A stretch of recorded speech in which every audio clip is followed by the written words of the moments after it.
चलो स्टार्ट करें आज का नया टॉपिक। ठीक है, application of determinant and matrixes. अब कल भी मैंने बताया था लास्ट में कि मैट्रिक्स का यूज होगा कि हम लीनियर इक्वेशंस को सोल्व करें मोर देन 2, 3, 4, 5 जितने मर्जी वेरिएबल्स हों। एक्सरसाइज में 2 और 3 वेरिएबल्स के क्वेश्चन है, बट ये जरूरी नहीं कि आप 3 वेरिएबल तक ही अप्लाई कर सकते हो। 100 वेरिएबल का भी हो तो भी इस मेथड से सोल्व कर सकते हैं। सबसे पहले किसी भी इक्वेशन को सोल्व करते टाइम दो चीजें आपने 10th में भी पढ़ी हुई हैं, एक होता है कंसिस्टेंट और एक होता है इनकंसिस्टेंट। ठीक है, कंसिस्टेंट सॉल्यूशंस किसे कहते हैं? कंसिस्टेंट इक्वेशंस हम बोलते हैं जब उनके पास वन यूनिक या infinite more than one solutions हो, मतलब ओवरऑल उसके पास सॉल्यूशन होता है तो हम उसे कंसिस्टेंट कहते हैं। और उस केस में जिस केस में कोई सॉल्यूशन नहीं होता उसे हम इनकंसिस्टेंट कहते हैं। ठीक है, सो पहले नोट कर लो कंसिस्टेंट कब कहना है और इनकंसिस्टेंट।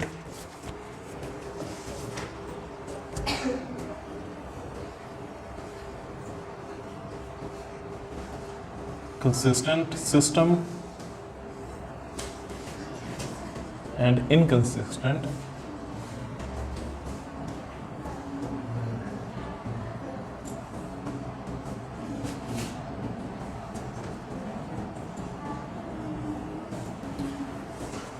अब हमें कैसे पता लगेगा किसी इक्वेशन के पास सॉल्यूशन हो सकता है या किसी के पास नहीं?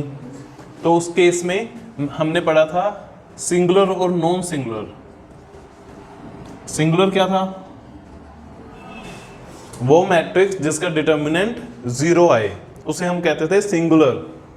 और जिस मैट्रिक्स का डिटर्मिनेंट नॉन जीरो, कोई नंबर आ रहा है 0 नहीं है, तो उसे क्या कहते हैं? Non singular. ठीक है, हाँ, नॉन सिंगुलर जब आंसर डिटर्मिनेंट का आंसर 0 ना आए। अगर नॉन सिंगुलर है तो वो कंसिस्टेंट सिस्टम का पार्ट होगी। अगर डिटर्मिनेंट 0 आ रहा है वो होगी सिंगुलर। सिंगुलर होने के कारण वो किसका पार्ट हो जाएगी? इनकंसिस्टेंट सिस्टम का। क्लियर? चलो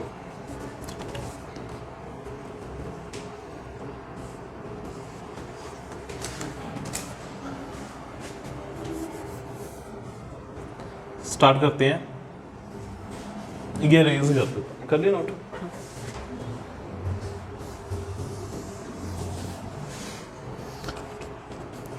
सीधा मैं एक क्वेश्चन करता हूं, उस क्वेश्चन से आपको मेथड क्लियर हो जाएगा। हमें इक्वेशंस गिवन है 2x + 5y is equal 1, 3x + 2y is equal to 7। हमें सॉल्यूशन फाइंड करना है x एंड y। ठीक है, बाय मेथड डिटर्मिनेंट। अब इस केस में इसका सॉल्यूशन फाइंड करने के लिए सबसे पहले 3 मैट्रिक्स बनानी है आपने, एक A मैट्रिक्स, एक X मैट्रिक्स और एक B मैट्रिक्स। इस पूरी इक्वेशन को कन्वर्ट करना है A matrix into X matrix is equal to B matrix में। अब A मैट्रिक्स क्या होगी? जो कोफिशिएंट है वेरिएबल्स के उनसे बनने वाली मैट्रिक्स। तो A matrix is equal x का कोफिशिएंट 2, y का कोफिशिएंट 5, x का कोफिशिएंट 3, y का 2। अगर कोई माइनस का होता तो साइन भी साथ में आता। कोमा x मैट्रिक्स है वो वेरिएबल की बनेगी कॉलम वाइज मैट्रिक्स। कितने वेरिएबल हैं? 2 वेरिएबल हैं, x and y। b matrix बनेगी जो इक्वल टू में नंबर्स पड़े हैं। इक्वल टू में क्या पड़ा है? 1 एंड 7।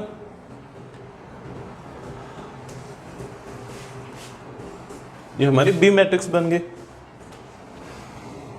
सो इसे इस वे में लिख सकता हूं मैं 2, 5, 3, 2 x y इज इक्वल 1, 7। इसे सोल्व करोगे ये 2 इक्वेशन से बनेंगी आपके पास जो गिवन है। सबसे पहले हमने इक्वेशंस को मैट्रिक्स की फॉर्म में कन्वर्ट कर दिया, एक पार्ट हो गया। ठीक है, अब सॉल्यूशन कैसे आएगा? सॉल्यूशन के लिए x को इक्वल बनाना पड़ेगा, ये वाले x को A inverse into B.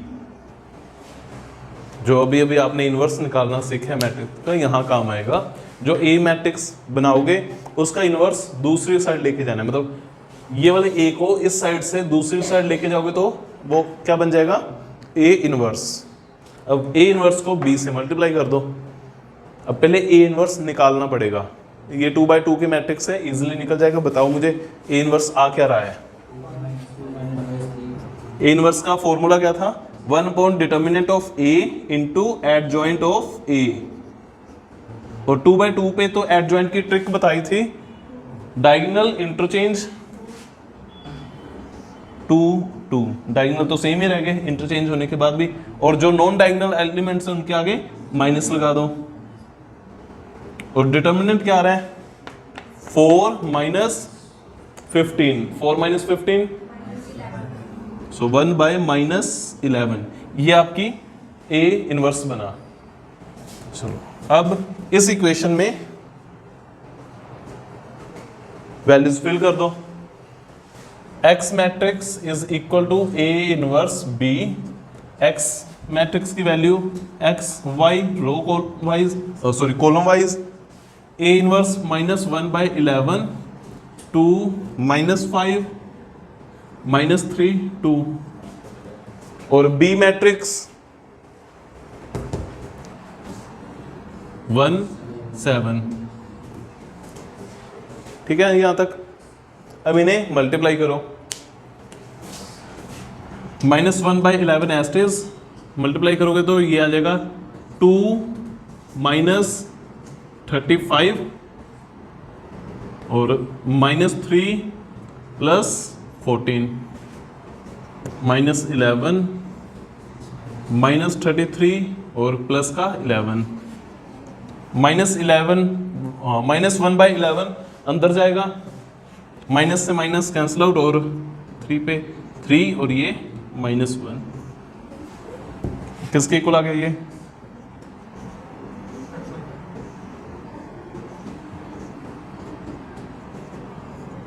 Compare करो। x की वैल्यू क्या आ रही है 3 एंड y की वैल्यू -1, ये आपके आंसर आ गए।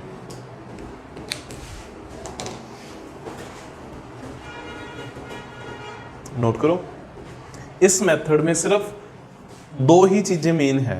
एक, सबसे पहले इस इक्वेशन में कन्वर्ट करो, दूसरा ये इक्वेशन, बस ये 2 इक्वेशंस है, क्वेश्चन सोल्व हो जाएगा। बस इस इक्वेशन के लिए हमें एक A इनवर्स निकालना होगा, ठीक है, बाकी कुछ भी नहीं है। चलो नोट करो, फिर मैं क्वेश्चन देता हूँ। 3/3 का करेंगे इसके आगे।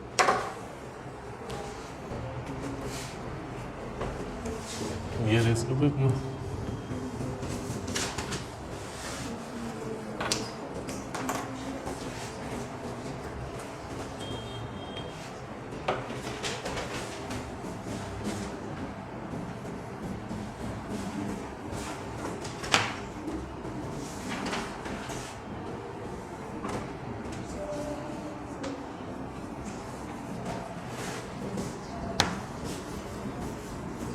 चलो करें स्टार्ट। देखो कैलकुलेशन पार्ट मैंने रेज कर दिया है, ठीक है। अब मैं आपको इक्वेशंस बोल रहा हूँ, नोट करो। 3x - 2y + 3z = 8, 2x + y - z = 1, 4x - 3y + 2z = 4। ये आपको 3 इक्वेशंस गिवन है। पहले इसे कन्वर्ट करो A, X एंड B की फॉर्म में, मैट्रिक्स के फॉर्म में, फिर A इनवर्स फाइंड करो। चलो करो जरा।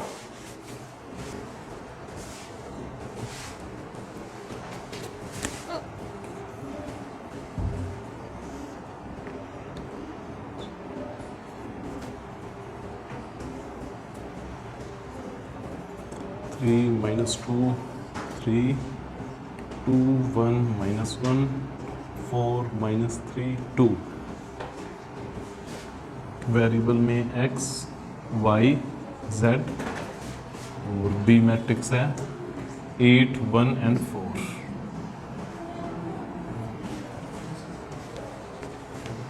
चलो अब ए इनवर्स कैलकुलेट करते हैं। ए इनवर्स के लिए पहले डिटर्मिनेंट निकाल दिया। क्या है डिटर्मिनेंट? 5। अच्छा, अब ए का डिटर्मिनेंट बाकी ने निकालना। चलो निकालो, कोई ना। 5 कह रहे हैं आपको, मुझे ठीक लग रहा है क्योंकि x ए 1 2 3 आ गई ना। हाँ माइनस आ रहा है। ए का डिटर्मिनेंट -17 आ रहा है, ठीक है। चलो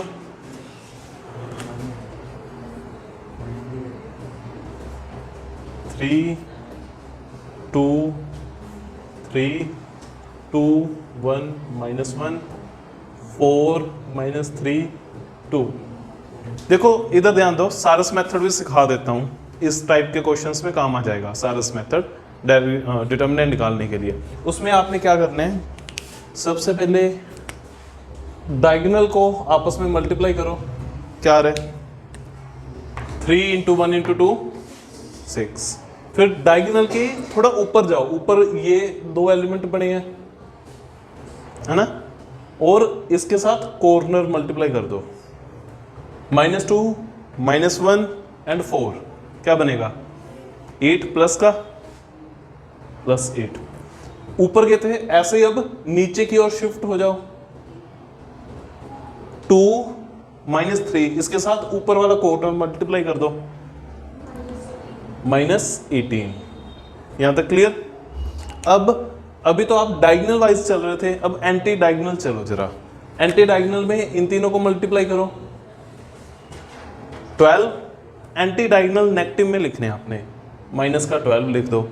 फिर एंटी डायगोनल के थोड़ा ऊपर शिफ्ट कर जाओ, 2 -2 और कॉर्नर मल्टीप्लाई कर दो, 8 -8 और एंटी डायगोनल माइनस लिखना था, माइनस प्लस, तो प्लस का 8 बन जाएगा।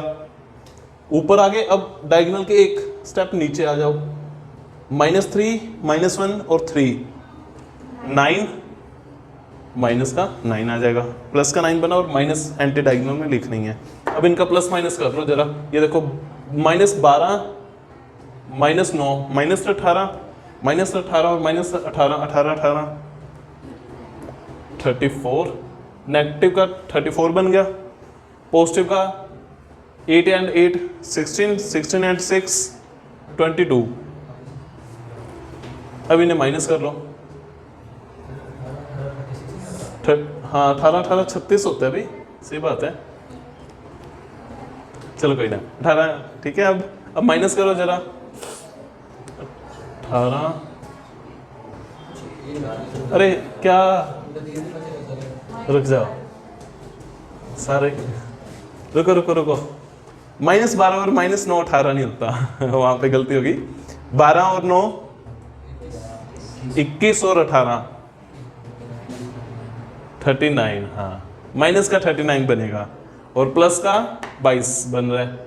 अब इन्हें करो, 9 में से 2 गए 7, 3 में से 1 गया, -17 डिटर्मिनेंट आ रहा है, ठीक है। इस मेथड से कर सकते हो अगर इजी लगे। वैसे ये इजी है, प्रैक्टिस की बात है, प्रैक्टिस करोगे इजी लगेगा ये। बट हाँ, कोई क्वेश्चन में उन्होंने कह दिया कि डिटर्मिनेंट करके दिखाओ, उस पर ये मत करना, इस मेथड में कर सकते हो क्योंकि हाँ ये शॉर्टकट है। इस मेथड में आपने सीधा लिखना था ना, 1/, जो भी डिटर्मिनेंट आया सीधा लिख दिया 1/, -17। अब एड जॉइंट बताओ मुझे क्या आ रहा है। 3 का 2 -3 माइनस का 1, फिर नेक्स्ट 2 का 4 प्लस का 4, 4 एंड 4 8 -8 -6 -4 -10, 2 का -4 प्लस 9 -4 प्लस 9 5 और ये हो जाएगा माइनस का 5, 6 -12 6 and minus 12 minus 6 minus 9 plus minus 9 and minus 8 plus 8 minus 1 नहीं, एक मिनट 2 मिनट, अच्छा 6 है, सॉरी कॉर्नर कौन सा कर रहा हूँ मैं, अरे ये कर रहा था, हाँ -6 और सॉरी -9 एंड प्लस का 8 माइनस का ही हो जाएगा, हाँ 1 प्लस का 1 बन जाएगा, हाँ ठीक है चेंज हो जाएगा, और फिर 4 प्लस का 2 माइनस का 3 -1 माइनस का 3 और माइनस का 6 -9 और इस पोजीशन पे प्लस का 9 बन जाएगा, 3 और प्लस 4 7, ये आपका ए इनवर्स बना, ठीक है ए इनवर्स आ गया। अब इस वैल्यूज को रखो जरा,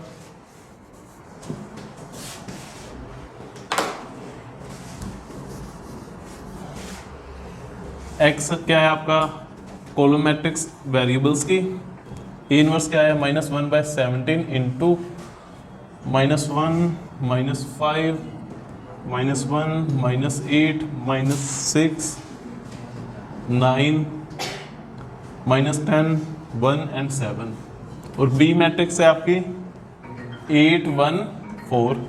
सोल्व करो इसे,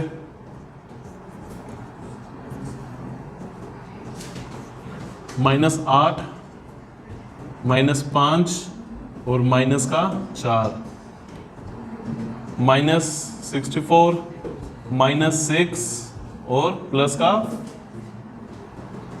36 -80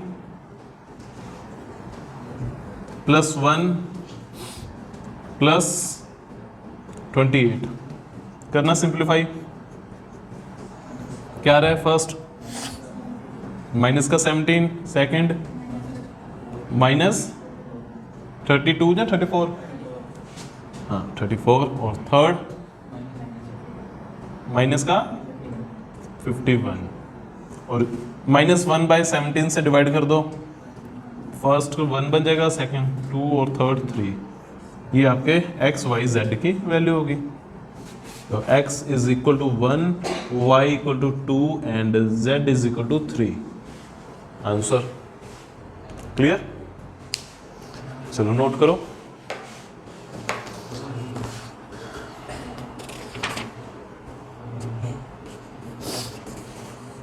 फोर 4.5 के अब आपने क्वेश्चंस ट्राई करने हैं, ठीक है। 4.5 कल सिर्फ प्रैक्टिस करेंगे इन्हीं क्वेश्चंस की, कल नया कोई टॉपिक नहीं करेंगे, काफ़ी सारे क्वेश्चंस प्रैक्टिस करेंगे, क्योंकि आप जितनी ज़्यादा स्पीड बना लोगे आप इन्वर्स निकालने में, उतना ही ये क्वेश्चन ईजी हो जाएगा।